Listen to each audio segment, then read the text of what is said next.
Please stand for the Pledge of Allegiance. I pledge allegiance to the flag of the United States of America and to the republic for which it stands, one nation, under God, indivisible, with liberty and justice for all. Thank you. Please be seated. Meeting come to order. Thank you. Let's see. Good? All right. Thank you all. First up third up is the announcements. First on the announcements was we had a power outage here at the lodge and through swaths of phase A and B. Went off a few minutes after noon. Initial reports were that it was not part of that public safety power out. Better? Let's see. The summit courts and the main gate never lost power. I do want to make a note that if any of the gates do lose power, there are battery backup systems for those gates, and they will open and stay open until power is restored. The lodge was closed, and all homeowners were asked to leave at 1 p.m. It remained closed for the evening, even though power was restored at about 3:45 due to the possibility of losing power once again. So just wanted to go over that real fast. We did have a few takeaways as far as if the other facilities are still open, we might be able to disperse people to those facilities, whether that's staff or homeowners. If they're right in the middle of a card game, we can move that card game up to the summit if it's open. Holiday hours. On the day before Thanksgiving, on that Wednesday, all facilities will close at 5 p.m. The bistro is aware of this and they will close also. Thanksgiving, all facilities are closed all day. And then Friday after Thanksgiving, commonly known as Black Friday, the facilities open at 9 a.m. and will close at 9 p.m. The builder is scheduled to do some slurry work in phase E2 on December 4th and 5th, and we will post those maps online. Do you have the pad there, or two back streets we put up last night are not on? And, okay.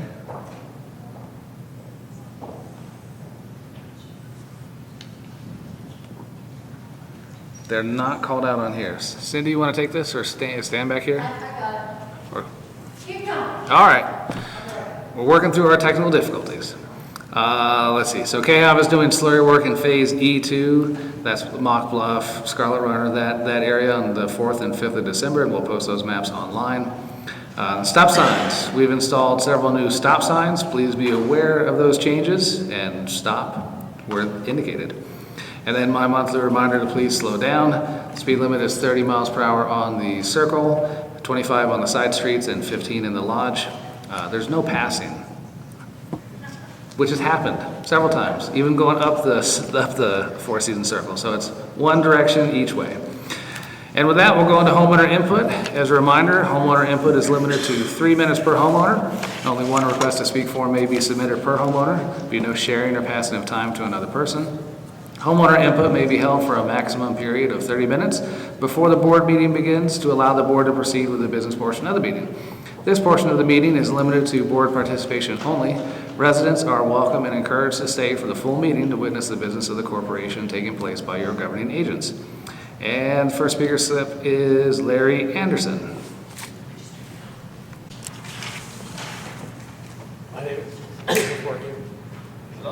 My name is Larry Anderson. It's 132 Crystal Creek.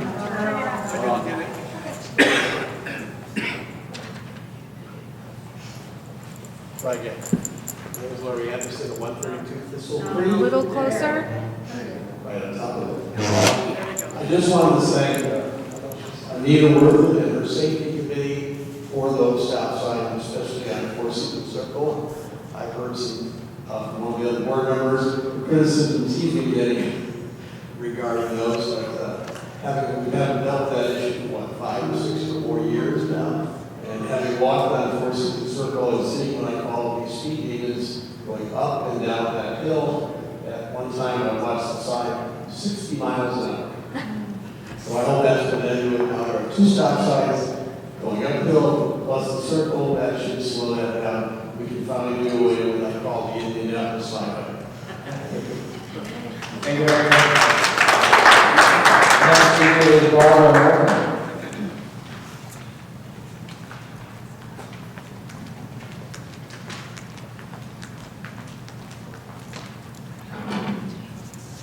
Barbara Gordon, 276 Fox Springs Trail.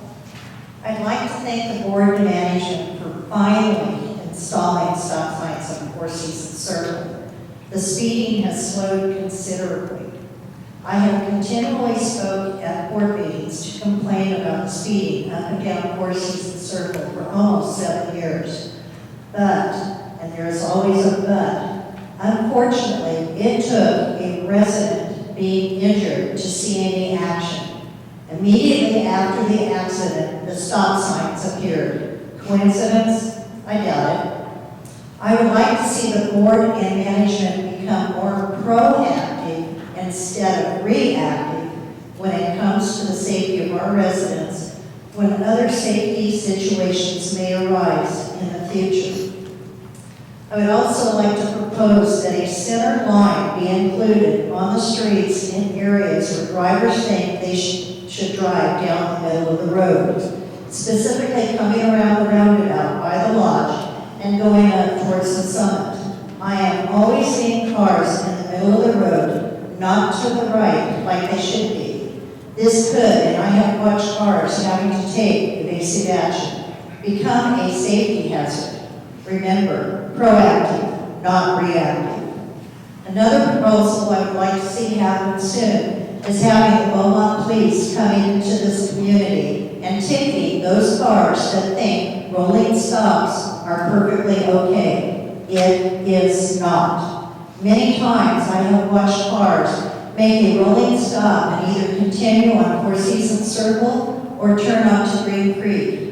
Just because a car is not coming from the opposite direction is no reason not to make a complete stop. A car must come to a complete stop before continuing on. That is the law. I would also like to make a suggestion concerning the front desk. A situation arose where there were 2 envelopes for a homeowner that were given to the front desk in September 15 to be specific. Due to a miscommunication, either the homeowner was not notified of those envelopes that were dropped off by the organization, or they forgot. In this instance, they contained 2 large checks for reimbursement. I would like to suggest that whenever someone delivers an item to the front desk to be picked up by another resident, that it be date stamped. If after 2 weeks it has not been picked up by the named person, the front desk will make a friendly phone call to the recipient, telling them the item has been at the front desk for 2 weeks. If after another phone call should be made to remind them of the item, I can almost guarantee that it would more than likely be picked up by the first phone call. Thank you. Thank you, Barbara. Our next speaker is John Lewis.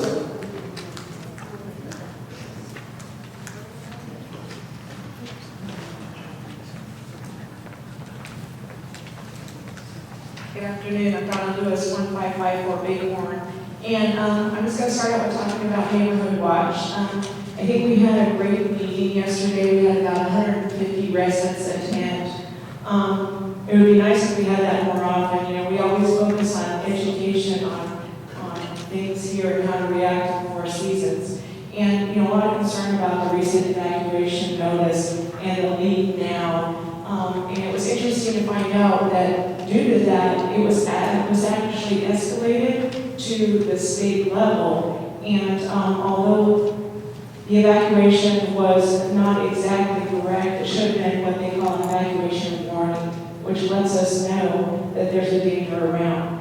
What was sent out was an indicator, which is an evacuation order. So now they've kind of been able to talk about that and have communication even between our first responders, because Beaumont PD was not even aware of or banning. So there was a lot of confusion. And so we hope that all the residents here were able to, get their questions answered. If they didn't, there is an emergency preparedness meeting on Tuesday at 10 a.m. It would also be a great place to go to get more answers on that. And our next Neighborhood Watch meeting is going to be our holiday meeting on December 11th at 10 a.m. And we're going to have some sweet treats and coffee in here, so please join us for that. I also wanted to talk about the stop signs. I also appreciate the stop signs as I walk almost daily here in Four Seasons. Today I walked down to this board meeting. It's such a beautiful day out there. How could you not enjoy the weather? I have to cross Four Seasons to get to any of the recreation centers. I would like to see enforcement on our stop signs. I would like us to have Beaumont PD come in here when they can. This morning when I left my home and was going down Manor Bridge to Four Seasons Circle, I witnessed a car going through at 25 miles an hour. They didn't even slow down for that stop sign. That's unacceptable. And I would hate to have another resident in here get injured due to residents not obeying the stop signs and the speed limit. Thank you. Thank you, Donna. And our last speaker is Grace Luna.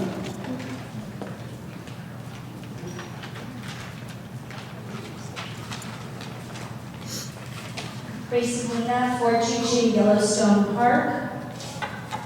On behalf of the many clubs and groups in our community, I would like to take this time to thank the Board of Directors for voting for the 2 guest policy that we have all enjoyed for years. Thank you very much for this. Everybody's extremely happy. Reflecting on the town hall experience prior to the last board meeting, where people in the audience were shouting down the speakers, not giving them a chance to speak, I was really happy to see that everyone in attendance at our last board meeting being very respectful to those of us that spoke that day, without the shouting and the disrespect. Unfortunately, the respect didn't last long. Within hours of the board meeting, there were the hateful posts on Nextdoor regarding the guest policy and people who spoke. Nextdoor started out as a helpful place to sell furniture, find new contractors, great restaurants. Now it has become a rumor and gossip mill site for our residents that not only posts misinformation, but entertains the divisiveness in our community. I think some people don't realize that Nextdoor is not just the Four Seasons. What is posted there is read by all in the Pass area. I have a personal experience that I'd like to share. I was at Stater Brothers in Oak Valley and talking to someone that I personally know from Sun Lakes. Another individual was passing by and asked if we were from Four Seasons. My Sun Laker said, "Oh, I'm from Sun Lakes." I proudly said I was from Four Seasons. She said, and I quote the best that I can, "Oh, we read about Four Seasons on Nextdoor. You have so many problems there. We're really happy now that we live in Solera." In closing, let's put our differences aside. I would like to propose that we, in the coming year, make Four Seasons Beaumont the role model for kindness and peace. Thank you.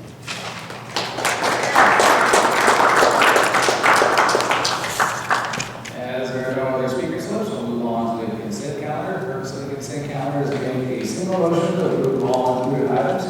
If for a particular reason an item needs to be discussed or pulled from the consent calendar, then a call for remove that item should be made by a board member. In the consent calendar are minutes from October 7th and October 10th, bond releases, liens on 3 accounts, account number 0007-01, account number 0907-02, and account number 0985-02.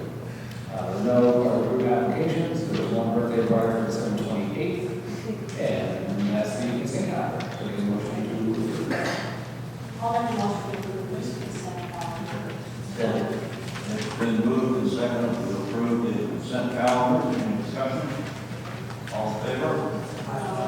Motion carries. Thank you. Next is the report on the executive session taken between meetings. There was an executive session held this morning at 9 a.m. in the RCA conference room with the board review delinquencies, violation of member hearings, contract, legal issues, and personnel. Next are the committee reports. First is the ad hoc outreach area. Next is the ad hoc power out. Next is our ethical speed.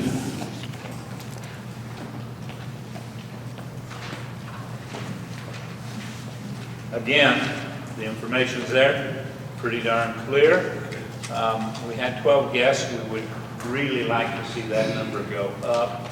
We really appreciate it when you turn in something. If you come to the meeting, if you can, please be at least available on telephone. We found that if we have questions, if we can contact and get a back and forth going, they're resolved.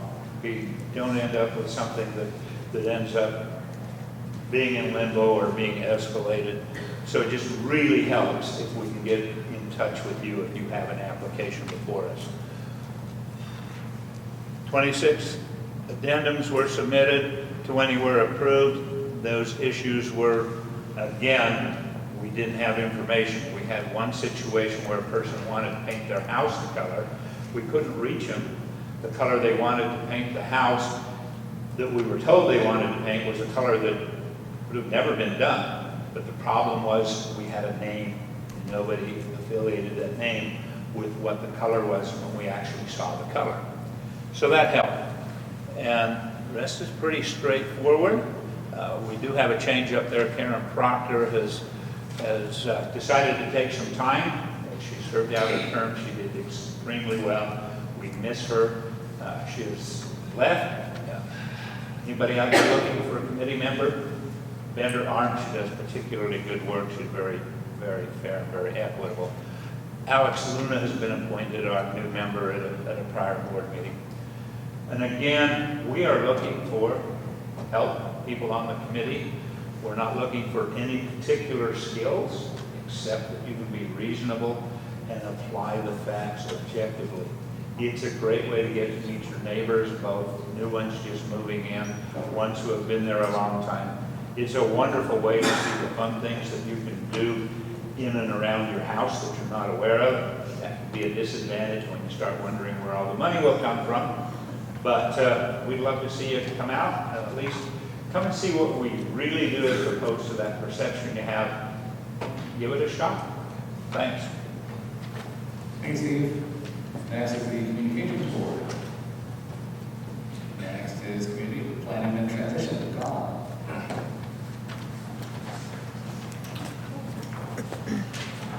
Colin Taylor. The proposed Breckenridge dog off-leash area, the KHOF lawyers have met with the Corps of Engineers and Fish and Game, and they have okayed it. So I think they're the last two possible hurdles. So we're now obtaining quotes for fencing, the fob security, and landscaping. So fingers crossed, I think that's actually going to happen now.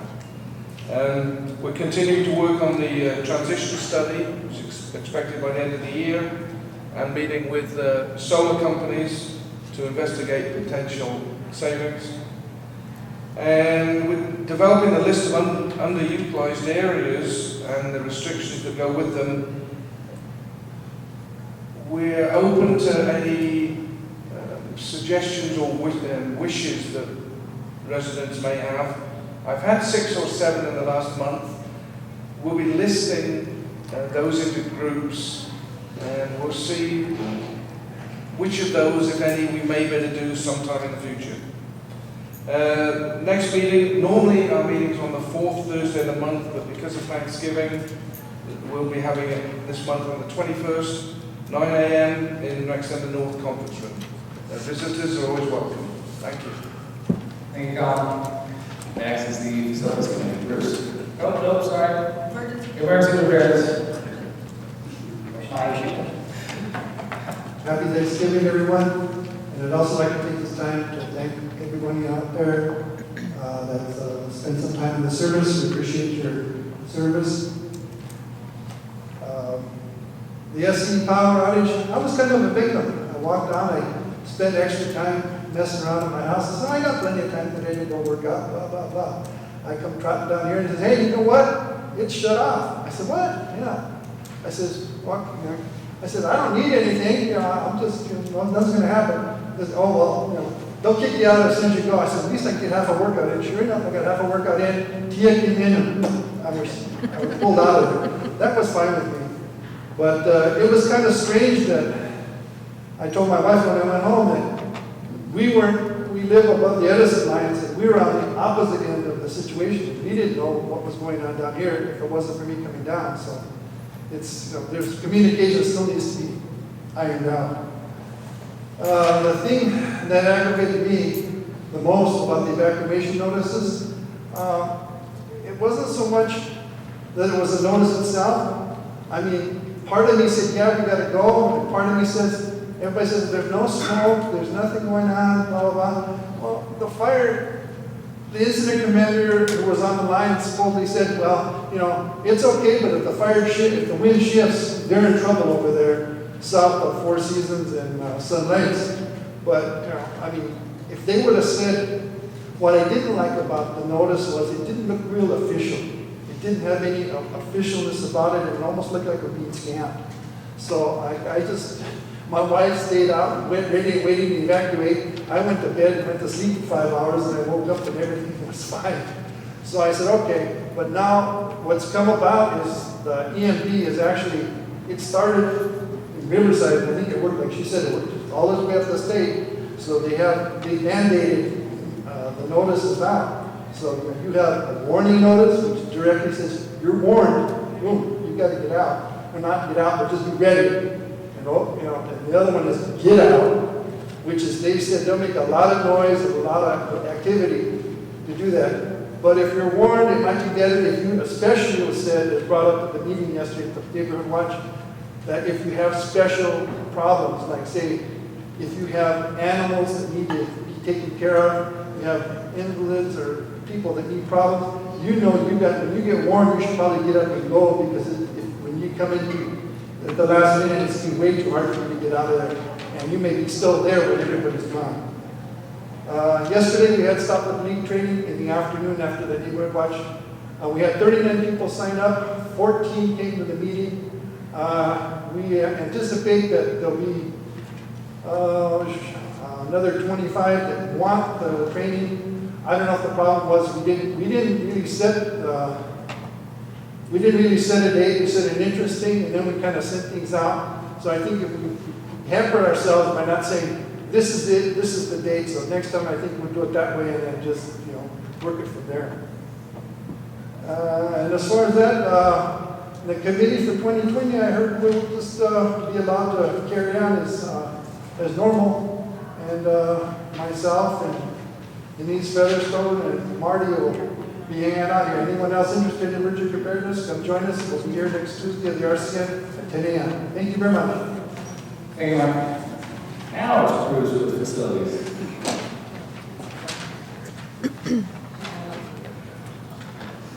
Good afternoon. Management is working with AWS consultants and obtaining bids from vendors to repair the roofing issues of the lodge facilities. We're planning on getting those bids fairly shortly, so our committee will plan on having a special meeting when management lets us know, so we can get this thing expedited as quick as possible to start getting these leaks repaired and do what we need to do on those roofs. Also, the slurry seal for the streets in Phase A and the Four Seasons Boulevard between the Southern and the Courts, as it's been reported, should happen in December, and that'll include all the other various things with the sidewalks and where those things are going. Also, the facility committee meets on the second Wednesday of the month at 10 a.m. And we do have several positions open for residents interested in serving in our community. And this is, mark this date, this is kind of the first time I haven't spent any money in a while here, so save you a few bucks. Bye. Thank you. Next is finance. Good afternoon, neighbors. My name is Claudia Rossi. I'm Vice Chair of the Finance Committee. Good afternoon, board members, and I do want to thank you personally for your service. Also, as a shout out to emergency services, I went to Stop the Bleed training yesterday. I recommend it for everyone. It is better than first aid and CPR. So, moving on to Finance Committee. You'll see our net income for the month. This is September financials, just to let you know. Our income, and this is year-to-date information as of September 30th, We had a net income savings year-to-date of expenses of $270,000. Primarily for a couple of reasons. Again, utility costs were a little lower than planned this year, and we did not have and incur any expenses on behalf of the conservancy area, which is still yet to be turned over to us. So that is most of the savings up there. We have very little default of our dues, our monthly dues payments. This community is excellent in paying our dues and in paying our bills. So less than 1% of the total homeowner value here is delinquent more than a month. We've had an on-site reserve study. This is something that has to be done by law. It is done once every 3 years, a complete analysis of our reserve items. These are basically our assets, our buildings, all of the things that are in our buildings, our inventory of equipment and supplies. And then there is a plan that is done by the CPA firm that says what will be the cost of replacement and when will these items have to be replaced and how much money should you be setting aside on a monthly basis and an annual basis to pay for these costs when they come up in the future. Give you some examples. We recently did a roof repair on this building in the RCN. We had the truss repair on this building. We've recently had landscape lighting that had to be repaired. All of these things are reserve items, and so we have money set aside in our accounts to actually pay the bills to get these things done immediately. And so that's what the reserve study was done, again, required by law for homeowner associations. The next thing we've been working on since approximately July is the Finance Committee has been working on the 2020 budget, looking ahead. By law, again, our HOA has to submit a budget document to the State Department of Real Estate that determines our operating expenses for next year. So the board has a dedicated time with which that has to be filed. They have to make some decisions. And so they entrust the Finance Committee to prepare a document for their consideration and approval. And Finance has been working with all of our committees to look ahead for their 2020 needs. So what we do is we do basically a zero-based budget. We take a look at what our expense levels are right now, what is the minimum we need for 2020 as far as all of our requirements. And we ask the committees for their wants and needs and likes. And then we put it all together in a budget document. Staff assists us greatly. Thank you to Eric and Sapphire for their assistance in this matter. And then we develop the budget and recommend it to the board. And part of that budget package is the determination of what our annual dues needs to be on a monthly basis next year. And so we give all that information over to the board for their consideration. And again, they have to do something by a certain date and file the documents with the state. So when we did the budget, it comes up with a monthly amount per month that's recommended that each of our homeowners have to share in. And that basically is our monthly due level. So right now we're at $219. And we looked at the budget next year and all of its requirements, and it did determine that there would be a dues increase. And so there's some decisions that the board has to make for that dues increase. But then the first thing we went and checked ourselves. The Bureau of Labor Statistics by the U.S. Department of Labor publishes a variety of economic indicators. And they, since December 2017, have started publishing a separate economic indicator for the Riverside, San Bernardino, Ontario area. Prior to December 2017, we were included with everything in the LA Basin. And as you know, we're not quite the same cost structure in the Inland Empire as they are in the LA Basin. And the U.S. Department of Labor Statistics recognized that. Of course, there was a lot of political input from our local politicians that we needed our own economic indicator. And so as a finance committee, we look at those economic indicators to say, what's going on? What's going on in business? What's going on in government? What's going on in private sector? What's going on with fuel and utility costs? And sure enough, our recommendations to the board were actually a little less than the local economic indicators. So here, Eric has put up a chart that we made in Finance Committee that is taking data directly off the Bureau of Labor Statistics website. We look at things like what's going on with wages and salary in the Inland Empire. There's 3 classes of businesses we chose to say, let's compare ourselves to this. We are kind of treated like a resort. So So I looked at leisure and hospitality. Yet we also employ a lot of professional services here. That's what we call our management team, our contractors. The bulk of what we use here as far as services is professional services from outside entities. And then, of course, we're kind of a quasi-governmental entity. We have certain responsibilities to our shareholders and our homeowners. So we looked at those three classes for wages and said, what are wages doing in the Inland Empire? Then they do publish an overall CPI for this area. And there is all items, a 12-month change, and all items for wage earners. And you'll see that these various year-over-year, 12-month indices, that the CPI is changing anywhere from 2.9 to 3.3% in the Inland Empire. And when we looked at our proposed budget, our CPI, or our change, our percent change of our dues recommended was sitting at about 2.7%. So we believe that our cost estimates for next year are right on with what the economic indicators are saying for this region. And again, we start and we look at everything. What is the minimum we need? What are all the considerations we put in that budget? And we look at costs first. We divide that by the number of homeowners. We are using 1,853 homes. We expect a full build out. The builder right now, last I heard, had 3 homes to sell, and we're done.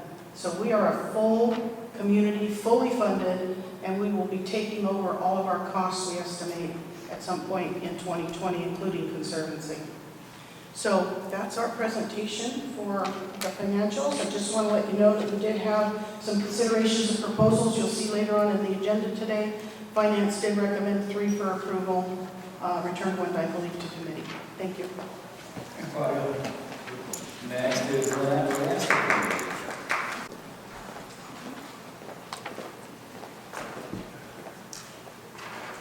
Good afternoon, thank you, Board, and our neighbors that are here today.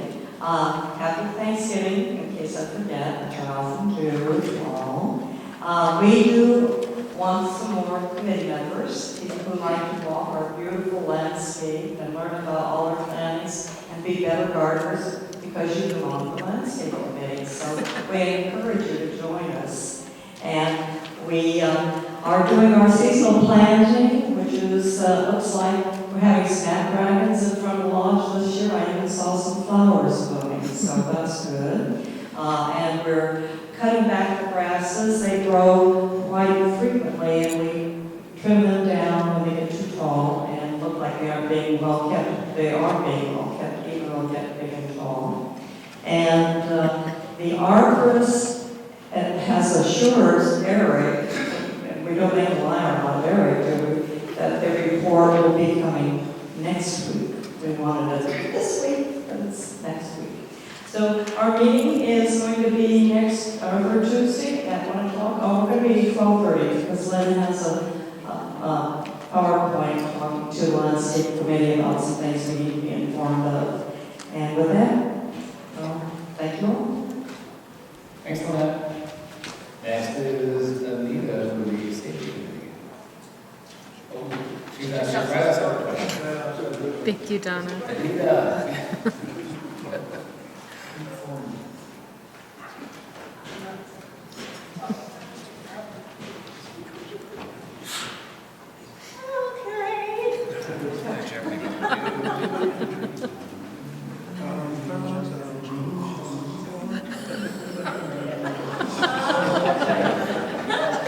Next up is Anita with the safety. Hey, Worth the wait. Well, speaking of safety, it is freezing in here, so I'm standing outside. But this has already been addressed, and which is the stop signs, and we hope we see it, the proposal for the trip hazards, and want to make sure that it shows that Kathy Craven is our secretary, and we really appreciate everyone that really understands why safety is saying we need to have some stop signs. Thank you very much. Next meeting, Tuesday, December 10th. Anita, let me point out one thing. If you look at what Eric said at the beginning, and what Bruce has said about the slurry in phase A, and that we have new stop signs in Phase A, and we don't have the white stripe down in front of all of them. So we're waiting on the slurry before we put in the white stripe. So it's not forgotten, it's just we have to do things in sequence. Thank you for that. And also those areas where the stop on the street has faded out, then we're working on seeing how we can refresh that. Thank you. Thank you, Anita. Next is the social committee, Joyce.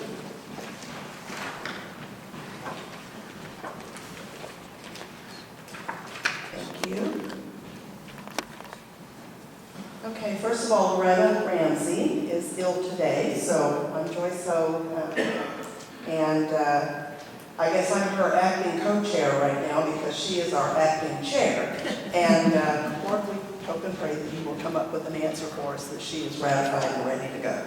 So when we have a chance for that, I appreciate it. The magic show went over wonderfully, so we thank you for all of that, and of course for Patty and Joyce, they were the chairpersons, they did a great job. The New Year's Eve party, the tickets sold out the next morning on November 5th, so we're pleased with that. There is an active waiting list that will be at the front lobby desk, and the way this will work is that when somebody wants to give up their tickets that they purchase, then the waiting list, they'll start at the top of the list and go down, and then that person will pay the previous owner of those tickets. So it'll work out that way, just so everybody knows. Let's see, the social committee we scheduled, and we're planning our new year. And just to let you know what our first session will be, it's February 23rd. It's going to be a rock and roll reunion. And there will be 4 impressionists there, Buddy Holly. It'll be, let me make sure I get them all straight, Little Richard, Ray Charles, and Jerry Lewis. So we're real excited about that. It'll be a fun evening. And there'll be more details and posters to come. So just want to share that. And other than that, I don't have anything else to share. And thank you all for coming all the time. We appreciate it. And thank you, Board. Thank you. Can we get a motion to approve Loretta Ramsey as the chairperson? Make a motion to approve Loretta Ramsey as the chairperson of the social committee. I'll second. It's been moved and seconded to appoint Loretta Ramsey as chairperson of the social committee. Any discussion? All in favor? Aye. Thank you. Also, a motion that Checker has resigned effective January 1st, 2020. So right after the ball drops. Next is the Technical Operations Board. And next is the Community Ambassador. Anita. Jogging place. Oh, I didn't wear my orange today. Are you official then? Okay. Basically what we did as let me just go back and say the neighborhood watch meeting was absolutely wonderful. And we also had a meeting on community ambassador earlier, a couple of weeks ago, with the city manager, the city planner, the assistant city manager, the chief of police, regarding issues that we have and that come forth here in our community. So part of it was addressed about the notification of what's going on. Part of it was addressed about signalization. Part of it was, a lot of it was about traffic management on Highland Springs and how we can coordinate that with the Banning area as well, especially since you have 2 cities involved in on this one road. So also I coordinated with the representatives, Justin, Emergency Management Department. Pardon me, this is what happens when I get cold. The CHP, the Beaumont Police Department, and that was at the Neighborhood Watch meeting yesterday.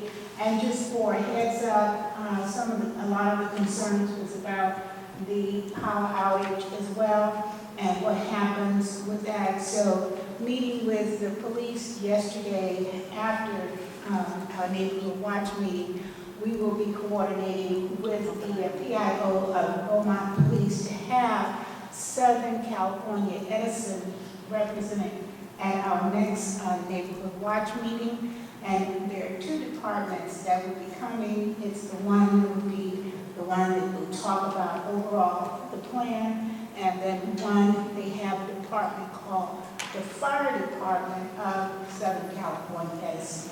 So stay tuned, and we'll see you, and happy Thanksgiving to everybody. Go get one. Thank you, Anita. Next is the activities director, Cindy. Can we change that picture? I love that. Melanie. We need a picture. Okay. Man, has this been a popping month already? We had a great, successful car show last weekend. If you didn't have the opportunity to look, oh my gosh, we have some classy cars that help bring the property values up in this community. So we love that. Next year, it seems to be better. And if you have a really awesome car, please make sure you keep your eyes peeled, because the car community is such a neat group of folks, and just so fun to be around. And we had DJ Tracy Crow out there hopping and bopping us in the parking lot. Love him, so that made it even more fun. Isn't it cool how on board the Copper Kettle has been in helping our activities and entertainment? Yeah, they've really been the added value package, and I really appreciate the fact that not only did they help me out by doing a little kiosk outside in the parking lot with the car show, they did hot dogs and hamburgers and homemade rolls and muffins and all that stuff, which was so great and helped that event be even better. But come on, the fact that for Veterans Day, they went ahead and implemented free pancakes for all veterans year-round. Yeah. So, I'm loving them. We are getting to do even more fun things, and next year is going to be just, again, the whole added value package. Aren't they great? Gosh, I'm so happy with Stacy and how that's working out. All right, but now we have some really cool stuff coming up. Let me get some glasses. All right, November 23rd at 6 p.m. is a special HOA-sponsored concert and dance showcasing the talents of the band Front Row in the Lodge Ballroom. Front Row, in case you didn't know, is the Bitchin' Boy Band plus one. That would be Rowena Crow. That's Stan the Man, Stan the Magic Man's band. So check it out. That's in here. Everybody knows and loves Stan. And it is a special Thanksgiving treat for everybody, so there's no charge for admittance. And you can come down and feel free to bring your dinners and favorite beverages. Yeah, it's pretty cool because Stan Man is not charging us to do this. Thank you, Stan, once again. Next. Big holiday extravaganza event will be taking place on Friday night, December 6th, and Saturday, December 7th. And there's going to be a holiday golf cart parade out in front of the lodge with a lineup at 4 p.m. So if you have a golf cart, write it down. And competition judging at 4:30. The wonderful show this year, called A Country Christmas Musical, will start at 6:30 p.m. And you may come and get your free tickets to your preferred show date starting Monday, November 25th at 10 a.m. at the lodge desk. We all love that, so be prepared to get your tickets. Then on club group and classes, the Step It Up line dancing class will be having a barn burner dance at 5 p.m. tomorrow. That would be tomorrow. In the lodge ballroom. And everyone is invited, and there's no fee for admittance for that either. If you have any questions, call Janine Moorbacher for more information. And karaoke this month is going to take place on Saturday, November 16th at 5 p.m. right here in the ballroom. So come down and enjoy the singing talents of your neighbors. Yes, you may also bring your dinners and your favorite beverages, shall we say. And then, this is a big deal. The Jewish Social Club is holding their very first huge Hanukkah event and show. And there's going to be delicious cultural food tasting, wine tasting, and a hilarious comedy show. And this is open to the whole community and should prove to be a delicious blast. And if you can believe this, the tickets are only $7 and can be purchased on and after November 17th at 8 a.m. And I really can't wait to experience this one. I don't know if you knew, but the Jewish Social Club has been waiting for a couple years now for a 6-foot menorah, and they got one. So it's going to be really cool. We'll probably be lighting it out in the back foyer near the fountainish area. But that's going to be really beautiful. And the whole effort, the amount of effort that's going into this, even if you're not Jewish, come and experience just a neat cultural fun time. Plus, it'll be funny. So, can't be fun. And then, Martha Frank's line dance class is going to be having a sock hop. Also in the Lodge Ballroom on Friday, November 22nd at 5 p.m. This will ensure that you get plenty of dancing in this month, and there's no charge to attend this event either. Is that amazing how many events that we have this month that there are no charge for, right? A lot. So see, we all participate and invest, and we get all these great entertainment. Have a great Thanksgiving, and we'll look forward to December. Barbara. Country line dance, there is a cost. I was going to say that Is there? we paid if you're a line dancer and have paid throughout the year. Yes. You know, there's no charge. It's How not much open is to it? the public. It's funny, they didn't It was tell me. $15. It's 15, and that For- basically pays for the dinner. Yeah, for the guests. Okay, so I mean, make our a note of spouses. that, and then we'll make a note of it on the daily report.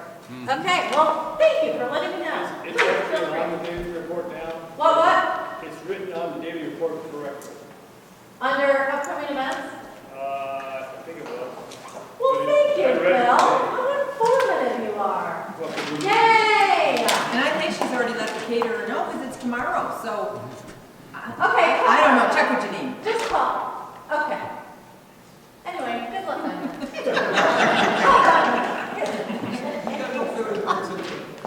What? Yeah, I gotta go. Thank you, Cindy. Let's see, next up is the management report on pages 77 through 110 are the management updates and activity log. There's no action, it's just for board review. As well as on pages 111 through 134, it is correspondence. Again, it's for board review, no action is needed. So we'll move on to new business. First in new business is on page 135, is to ratify the awesome Halloween party that we had. That was supposed to be a CPT test event, but with the winds that took down our power, it also took down our ability to have an outside event. So the funds were used for the party, but we need to ratify that decision. That cost was $1,150. Make a motion to approve the expense for the Halloween party. I'll second. It's been moved and seconded to approve the, I guess it's a change from the original intent of this money to be a test by CP&T on having the speakers outdoor in the lodge area and having an event out there that Mother Nature canceled to an indoor Halloween party. One of the things that we have to follow up on is making sure that our records reflect that the money was approved for the indoor party. The other is to remind Colin that he has to resubmit for a test, a new proposal. We've booked a date in May. Yep, end of May. Okay. So, any other discussion? Yes, Cindy, the bottom line here is $1,150 you didn't spend on this money, right? How much is actually? Oh, no, I did. Well, we still had to pay the band that we had scheduled for that event, we still had to pay because that's part of that contract with them. Had a new DJ that came in. I didn't realize he was the DJ of death, but good to know. Rename for the evening. Yeah, just for the evening. And then drinks, food, tablecloth, and napkin wear. There will be a reconciliation submitted at the end. Okay, so 1150 is the number. Yes. Any other discussion? All in favor? Aye. Motion carries. Thank you. It's in these lunch money things too as well. Yeah, I've seen that. Yeah. Let's see, next is a proposal from the Activities Director for the Terry Fears Annual Holiday Home Tour. This opens up Mr. Fears' home, who's our fantastic decorator on our mantelpiece. There's a video on from the daily report from 2012 that shows his amazing home. It's $5. The people pay to go see it. The funds that are collected then go to Carol's Kitchen, so there's no cost to the association. And it's the last year, you guys. Really? Yeah. I gotta go this. That's what they said last year. Yeah, I but thought so. this year it really is. Now, this year it really is. Make a motion that we approve the holiday home tour on Friday, December 20th at Terry Fears' house. I'll second. It's been moved and seconded to approve the Terry Fears Holiday Home Tour. Discussion? You know, that these tours were originally set up by the Event Systems Committee to pay for the affairs down at the amphitheater. And it was volunteerism and raising charity, money like that, got things done. And some days we'll probably go back to that, something like that. All in favor? Aye. Motion carries. Thank you. Next is a proposal from the Landscape Committee to do tree trimming of various sumac trees. Total cost is $1,235, and this was blessed by the Finance Committee. Make a proposal to accept the landscape committee's trimming of the sumac trees in the amount of $1,235. Second. It's been moved and seconded to approve the Landscape Committee request for tree trimming for a cost of $1,235. Any discussion? All in favor? Aye. Motion carries. Thank you. Next on pages 140 through 142 is a proposal from the Landscape Committee for some various trail deed bare areas plantings. Total cost for this would be $976. This is behind Songbird mainly. I make a motion that we approve $976 for the planting along Trail D. Second. It's been moved and seconded that we approve the Landscape Committee request for planting and replacement of their areas on Trail D. Any discussion? All in favor? Aye. Motion carries. Thank you. Next on pages 143 through 167 is a proposal from the Safety Committee for concrete trim and fall mitigation. So these are going through phase C, D, and partially part of E to either grind or remove pieces of sidewalk that have been raised or lifted. We did this several years ago in phases A and B. Total cost for this project is $2,691.72, which would be a reserve expense.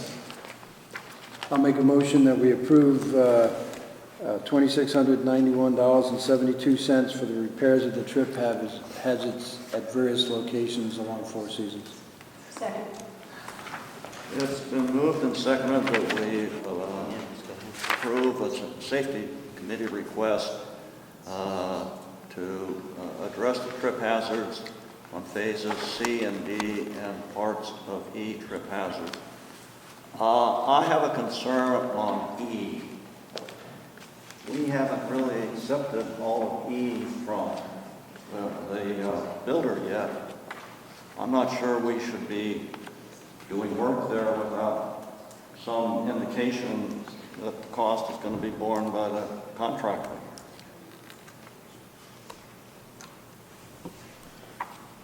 So, you need it still here? I think we froze her out.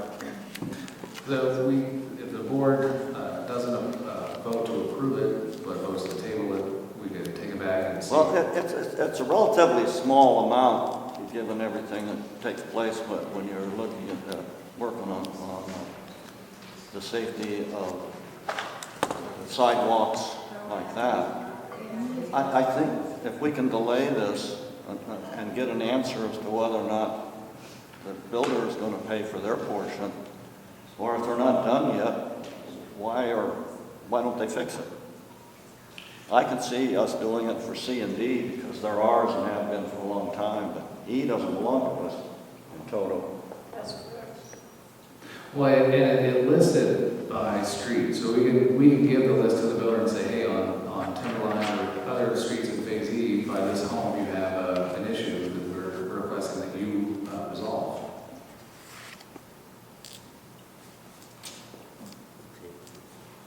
Why don't we just table this for a month and get the questions answered? We can do that. Yeah, I don't think we want to bring these guys back twice and have the price go up. Yeah. Jerry, the original one. Yeah, that's fine with me. Okay, next on pages 168 through 187 are the September 2019 financials, which have been recommended to be approved by the Finance Committee and the two board members that were in attendance to that meeting. I'll make a motion to approve the September 2019 financial statements as they've been reviewed by the Finance Committee and board members. Second. It's been moved and seconded to approve the financials as submitted. Discussion? All those in favor? Aye. Motion carried. Thank you. Next, from the budget packet that was handed out earlier is the 2020 master budget. As Claudia had detailed, it goes up by about 2.7%, which rounds to be $6 per month for the Master Association. And that would take the reserve study to 106%. It was 104. It'd be 104.20, yeah, 104, I apologize. So what did we decide?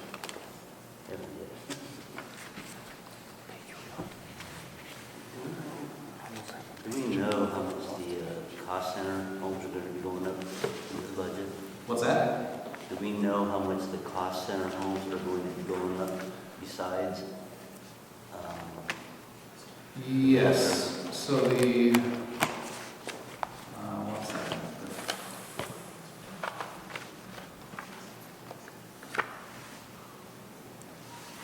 The front yard cost center is proposed to go up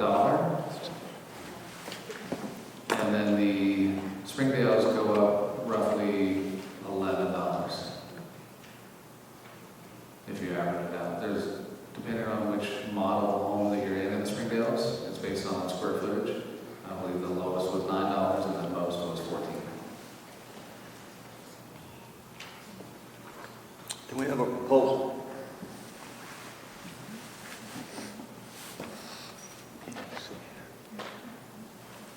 I need a proposal so we can talk about it.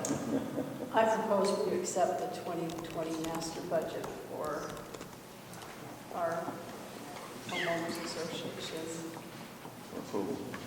Approval. I'll second. Okay, it's a move and second that we approve the master budget as presented. Let me open up the discussion. We've taken a good look at the work you've done, and it's very commendable. We appreciate it. We like it. We have a concern, not so much about 2020 as we do about 2021. In looking at the reserve account and what it means, we think that if we only raise our dues $6, we are pushing a potential double-digit dues increase into 2021. And I'd like to propose that we, instead of $6 increase, we go to $8 to somewhat alleviate the increase that will come in 2021 if we don't make our reserve account a little more robust than is currently planned with the $6 increase. And while every dollar is painful, when it gets above $10, it's really painful. So I would propose that we amend the budget request. Well, and I think the $2 more are still going to keep us probably below the 3.1% index, the CPI index, wouldn't it, Claudia? We're looking at $8. Because we were So $2 you're more, saying $8 then? instead of $6, $8, so $2 more. We're at 3.65%. Okay, that extra $2, is my understanding, will go into the reserves. Yes. Not the operating. Yes, and that, yeah, that's not. Which brings up an interesting point. Why not put it in operating? I think one of the biggest, raise the $2, fine, but instead of being in the reserves, putting it in operation is more reasonable in my mind, because I think that's where the expenses are going to be, especially with the conservatory to worry about. That's an operating fund, it's not a reserve fund. So yes, raise it to, but line item in the operating fund that addresses the additional costs of the conservatory. So Eric, if we make, if we're a little bit, I mean, if we got to the end and we did do that and the $2 didn't get used for operating, can we make a bulk movement to the reserve fund, or do we have to? Yes, the board has the option at the end of each fiscal year, any funds that are remaining from that operating fund to move into reserves. So if we raised it to 8, but we didn't actually designate that right now, we could later on move it all So to we reserve. could just say, increase the dues $8 and let the finance committee do what they consider best. I would say if the board approves to raise it to 8 with the intention that other $2 goes into reserves, but wants to hold it until the end of the year to actually put it in reserves, to create another GL code as a holding account for the year, to track that, to make sure that there is those funds available at the end of the year to then transfer into reserves. So just putting it in the operating fund and leaving it in the main checking account, so to say. So put the $2 of the 8 would go separately into the GL account and be held through the year at the end, okay. I can see the concern that, we have with the Conservancy, because the budget didn't include funding for that issue at the first, because it won't come on till later in the year. So maybe the $2 helps with that, or maybe it helps with the reserve fund. But So we have more flexibility if we just put it in the operating fund. Yes, legally, once you put something in the reserves, you cannot touch that. It has to stay in the reserves and only be used for reserve purposes. You can loan it to yourself, but that creates a whole other situation that you don't want to do. There's more flexibility in the operating fund. Yes. I think that's where. Claudia?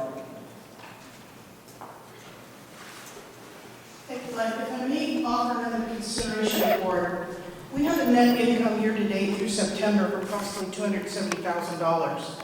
That may or may not continue by December 31st. However, we expect there will be some net income by December 31st.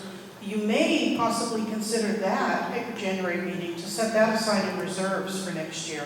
It would be at a higher level than if you do $1 a month for 1,853 homes over a year, that's $22,236. That's what $1 really gives you into the reserve fund next year. $2 will give you approximately $45,000 or $44,000. So you might have that income at the end of this year to actually set aside. So really our expenses were a little bit over planned this year. Thank God for the wet weather. That's really what's saving us. And we haven't had as high utility costs as we budgeted. The rate increases didn't hit. They are going to hit next year for sewer, I believe, and water, and that we're planning those increases. The other thing is we'll have the rest of Phase E, we believe, in the expenses for the irrigation systems and the lighting. So that may be another consideration for the board to think about, is to use some of the net income for this year at an immediate future board meeting to dedicate that into reserves and potentially take a look at what you might need to do. We could get the flexibility by setting goals in the operating fund, then as the expenses occur throughout 2020, you can use your best judgment to put it where it belongs and helps us with the 2021 budget. Yeah. I think a basic thing, you want to do the $2 is maybe the best solution. You got to go back to arbitrarily why we would need to put $2 more into the reserve fund. It's funded at 104, and next year it'll be right around that amount, and we would be able to hit it for 4% to keep it at the 100% level. 4% of $37 is a small amount. It's not a double-digit hit.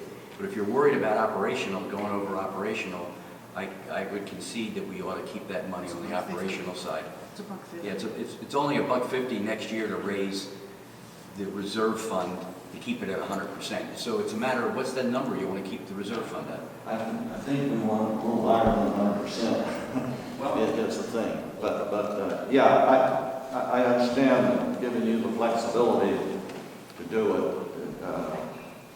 Our future goal is that in the 2021 budget, we don't come in and say we need $12 a month more. it may be on the operational side, but I think right now with the new reserve study we just did, and how it's been, you know, from scratch, they build it up and they build in better inflation factors and everything else.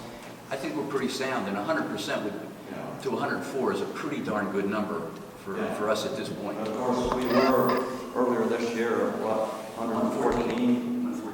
And we dropped down to 104. Yeah, and that's a concern we have. That's this new study. Well, it's more complete study plus between the overall economy and our friends up there in Sacramento, our costs are going up significantly, and we need to keep pace as best we can. So. I think it should go in the operating account. I think once we're over 100%, and it looks like we'll be over 100% next year, it may be hard to justify additional money to be put in the reserves because we're already over 100%. I think it should go in the operating account because that's where our expenses are going to come out, especially when we take over the conservatory. Well, I like the $2 as a hedge against the $10 increase in 2021, so that alone justifies the money. So, So we need a new motion? do we need a new motion, or can we amend the existing motion? What do we have on the table? Right now, Jolene moved and Joe seconded to approve the master budget as recommended by the Finance Committee, which had a $6 increase. Lynn then proposed that it would be 8. If Jolene wants to amend her motion to be 8, I think that would be sufficient. And then Joe would second that. I would second that as long as we're talking about operating funds. I would recommend the motion clearly state that extra $2 is going to operating. Yes. So I will amend the 2020 master budget that the increase be $8 instead of $6, with that $2 additional going to the operating fund for expenditures throughout the year. And I'll second it. Okay. It's been moved and seconded that we approve the budget with the increase, the $8 and $2 additional go into the operating expense account. And that also includes the 2020 reserve study as presented. Yeah. And also the two, Any further discussion? reserve study that's been presented. All those in favor? Aye. Motion carries. Thank you. Next is the 2020 front yard cost center budget and reserve study. That was recommended to go up to $68 per month. From 67? Yes, so it'd be a $1 increase. And they're at 105% funded, and we'll go to 99.21% funded at the end of next year.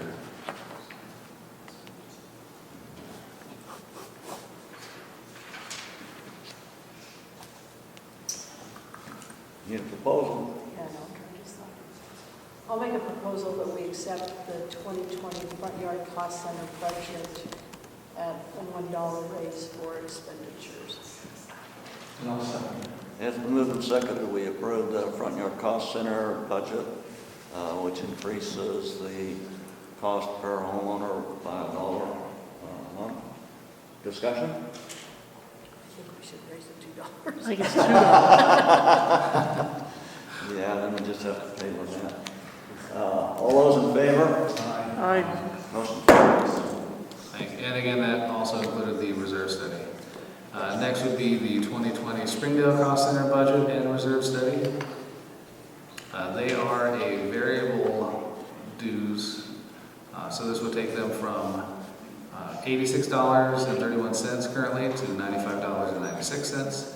It would take the Plan 2 from $93.28 to $104.37, and the final plan is $105.50, and it would take it to $119.13.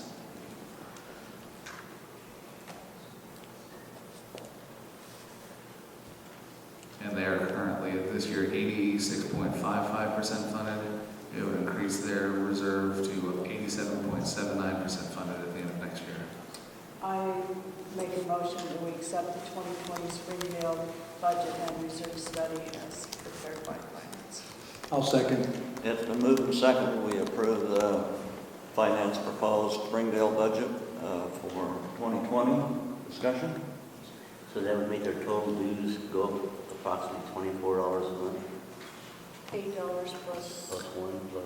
no, $8 plus, wasn't it between $10 and $14? Yeah, it's very Yes, between 9 and 14. Oh, So they don't get the fund that costs them $1, do they? no, they do not. No. Yeah, so it'd be the highest we've raised, like $22.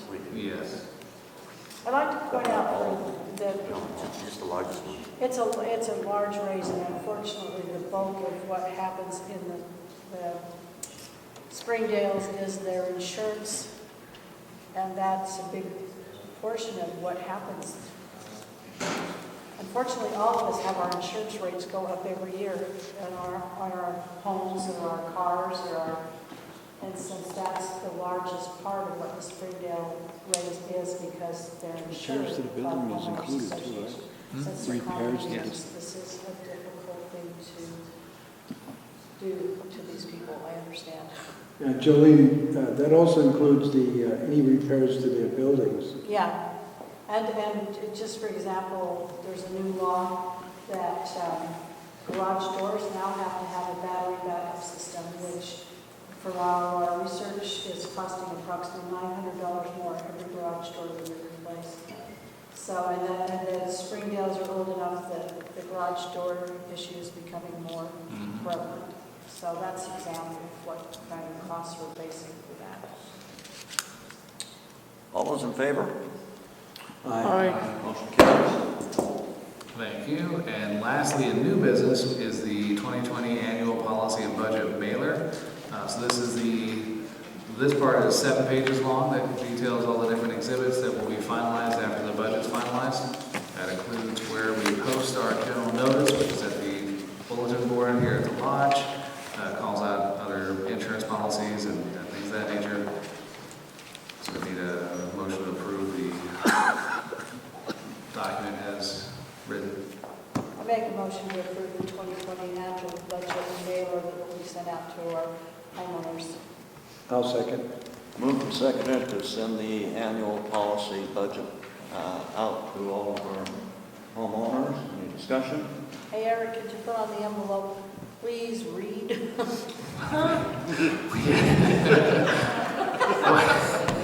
It's funny, but like I've said last year, I had so many people call and say, I didn't know that the dues went up. It's like, well, did you get that huge 30-page packet that we sent? Oh yeah, I just threw that away. It's like, well, that's where it was.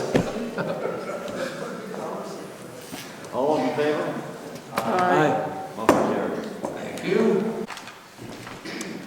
Next is unfinished business. First is on pages 188 through 190 are the boutique rules. They were sent out for 28-day comment, and the comments are included on page 190. The vast majority agree with the boutique rules as presented.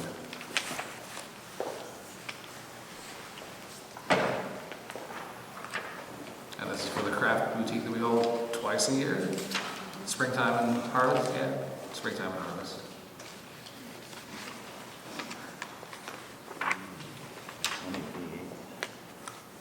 What changed in here, Eric? Yeah. This is totally new. We've never had craft boutique We've rules. never had this? No. So this codifies how it operates, and we needed to put it into the guidelines because if you did not behave correctly, there was the possibility of punishment as far as not being able to participate at the next event. And so we needed to make sure everybody knew what those rules are going forward. I'd like to propose that we accept the craft boutique guidelines as proposed. Second. It's been moved and seconded to approve the craft boutique proposed rules as written. Any discussion? We will probably want to amend these before the dates, but I think we approve it to start the process. Well, this would, they are going out for a comment, so this would actually, they would be in effect within 15 days. I don't think, when's the next one, in March? April? April, yeah. Any further discussion?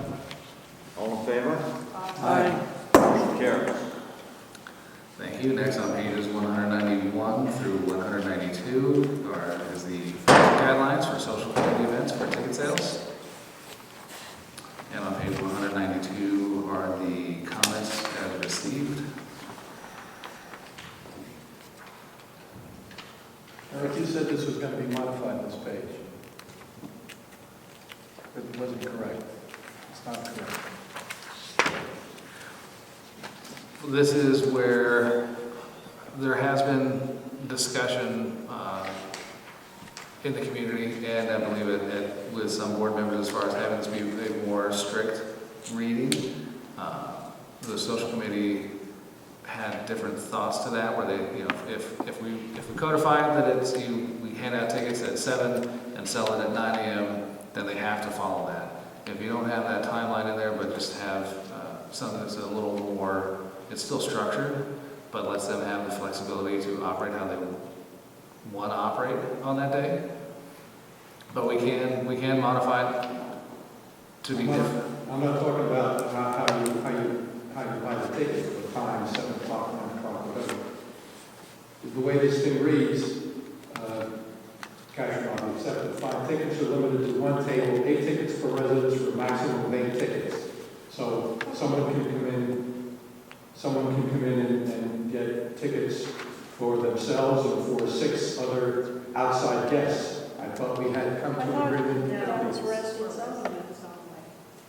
I thought we came to an agreement that they had to be 4 different checks on that one table. Yeah, that should be, I thought it was the first 2 Is that weeks. how we did the luau? Yeah, the other two. 2 weeks residents only, and then unless you're single, in which case you can bring one guest. And that's not indicated here. Yeah, but you can't put a number of checks in the rule, because if somebody comes in to buy 8 tickets, you could have 2 households that have 3 people in it. Yes, that's correct. And that way you're only going to So- have 3 checks. Or I'll back that up. Or 8 people in I it. shouldn't have said 4 checks. I should have said a check per Per household. household, perhaps a check per Yeah, household. sorry. You're right, I said that. Yeah. The number of checks is irrelevant. It's the listing of the guests and their address to ensure that for the first couple of weeks, the people are residents of the community. Yeah. And the number of checks is not an issue. Well, Well, and I think we've proved that we can sell out by just having the community. Right. Yeah. So this, The first 2 weeks are supposed to be residents only. Unless you're a single person, you can have a significant this other. doesn't say that. Okay, but that's what it should say, right? Well, I agree. And we can definitely modify that. These are the rules that the social committee at the time and the rules and regs committee at the time had drafted. No.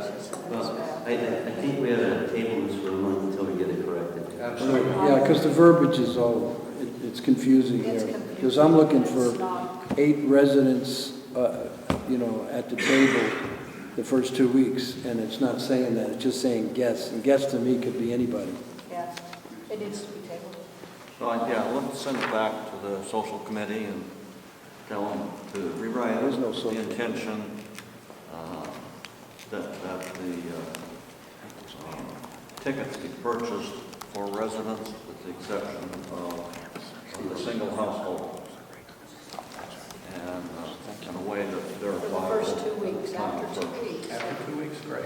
After Okay, 2 weeks, we'll send it to the great. social committee, we'll redraft it, and the board will reconsider it at a future meeting. Yes, that makes sense. Okay. You know, I really don't think that outside guest should ever be able to buy a ticket. If somebody wants to, because an outside guest has to be sponsored by somebody within the community.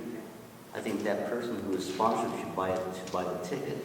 I don't think outside guests should ever be able to come Well, here and buy a ticket for anything. I think that before, the 2 weeks, before we got to that point, the waiting list had to be run through too, before we got to that point that it could even be, and yes, a resident would have to buy those tickets, I agree. Yeah. After 2 weeks. So we're sending it back. Send it back. Back it goes, back it goes. Okay. All right, next on pages 193 through 196 are changes to the facility use guidelines. Again, we have gone out for homeowner comment with the overwhelming agreement from the comments that were returned. And this change says, so that residents must fob or sign in each and every time they enter the lodge, summits, or courts facility, which is on page 193. And then also codify some of the items in facility use. That reservation may be made for the upcoming year only after the association's annual planning meeting, normally held the first week of November. And then also that the summit is a first come, first served facility. However, each club, group, or class may book a party without charge 2 times a year based upon availability. So we need a proposal for resident facility use on page 193, which residents must fob in or sign in each and every time they enter the lodge, summit, or courts facilities. I second. You have to propose. Just think. I'm making a proposal. Let it just there. I'm making a proposal that we enact a rule that residents must fob in each and every time they enter the facility at the lodge, the summit, and the court facility. I'll second. Moved and seconded. Discussion? Just one other comment. The way this sits is fine, but it doesn't talk at all about how you sign in guests. That's in a different spot. That's a different The question. fob in. This is just You the sign fob. in your guest. There's a guest spot in another page. I don't have it pulled up right now, but it says that a resident must sign their guest in Okay, so and it's stay with somewhere their guest. It's in a different spot, which is why we pulled this here, because it said resident must fob in, but it was still with the guest part, so it's kind of confusing as far as, well, do I need to fob in? I came in 5 hours ago, why do I have to fob in again? So it's, Oh, you one gotta- other question. Sure. If I fob in, does that cover my wife too? If she's walking next to me? At this point, it does. There are other facilities and other HOAs that each person from the household has to fob or sign in. It's never been directed by the board, or a rule has not been enacted that each person. Do we need to clarify that? Why don't you just swipe it twice? I Is mean, it's the same code. yeah, I was gonna say, the If same you code, stutter the when you same do it, numbers. no. It is the same code. Yeah, it'll say, Joe/Sandy. Because we're trying to get a count of the bodies as well. Yeah. Well, if you just swipe it twice, All right, so you're in. All right, swipe it twice. Swipe it twice? It's never been directed or an issue. The main reason that in other facilities they do that is that they're not gated, and so they were having issues that the doors are now locked, and to get in you have to fob for the door to unlock because they're having transients and homeless people come in and use the bathrooms in the facilities. So that in those instances that it wasn't that they necessarily didn't trust people or had to have an accurate head count, they just wanted to keep people that didn't belong there out. So do you want that to be added to the actual motion? What? It's about twice. No, I think it's common sense. I realize that doesn't go very far. Okay. All those in favor? Aye. Motion carries. And then did you want to do another motion for the facility use on page 195 for items 2 and 30? So the red part of this is the new part. Yes.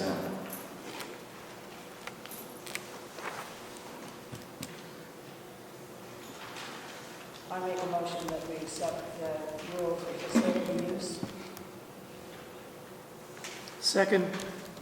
It's been moved and seconded to approve modifying rule number 2 for facilities by adding reservations may be made for the upcoming year only after the association's annual planning meeting normally held the first week of November. Any discussion? All in favor? Aye. And lastly, is the Poker for Fun group. That group was suspended temporarily based on the admission that they are in fact gambling, even though they're not exchanging money here at the lodge, and still exchanging money for chips at a different location. Yes. We didn't do the second part of facility use, which is number 30. For the summer. Okay. Make a motion that the summer is on a first come, first served facility basis. However, each club, group, class may book a party without charge 2 times a year based upon availability. I'll second. It's been moved and seconded that the summit is a first come, first served facility. However, each club, group, or class may book a party without charge 2 times a year based on availability. Discussion? All in favor? Aye. Carries. Thank you. Okay, so back to you, poker. They were suspended temporarily based on their admission that they are gambling. It's a recommendation that they are permanently disbarred or disbanded. Well, then they wouldn't be able to be in the magazine. They could, if they wanted to purchase the tables, they'd have that option. They could play at home. Same with the poker chips. So we need a motion? Yes. Permanently discontinue their, I'll make a motion that we permanently discontinue the poker club from use of the facility. Second. It's been moved and seconded to permanently I'm going to say abolish. Suspend. No, Permanently more than discontinue. suspension. Dissolve, disband. Yeah, permanently disband the poker club and sell off the equipment used to play poker. Discussion? Okay. All in favor? Aye. Motion carries. Thank you. Next is the announcement of the next meeting, which will be here Thursday, December 12th, in the R.